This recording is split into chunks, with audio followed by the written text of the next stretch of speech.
Okay, hello everyone. This is Casey from WebBuddy. In today's tutorial, I want to share with you how you can install a reading time widget and also a reading progress bar on top of your blog post. And this reading time bar and progress bar will be very helpful for readers to know how long approximate time needed to read your article. So let's go to dashboard and go to plugins, add plugin. I've tried numerous plugin, but this one stands out to me because it has the most customization and is free also. So enter Read Better. So this is the plugin.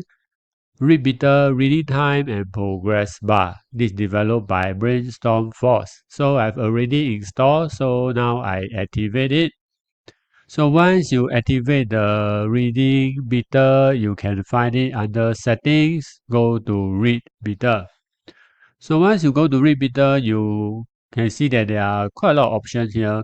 And the first option under General Settings, I will only want to enable for posts. And words per minute, I will just leave it as it is. And then the read time, again, I'll enable for single post and the read time position above content. You can also show it in other area.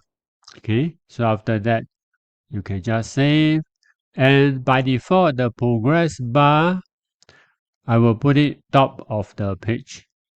Okay, and this is the background color, this is the bar thickness. So save again.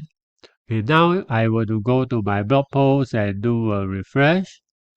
I will see that now there's a label that's called reading time 2 minutes. So it takes about 2 minutes to read this article. And when I scroll down the article, you can notice that the progress bar starts to increase. So this is how it works. Okay, so there's a very simple plugin, but very useful in terms of usability in your website. I hope that you find this tutorial useful. If you like it, please like this video and subscribe to my YouTube channel. I'll see you in the next video. Thank you.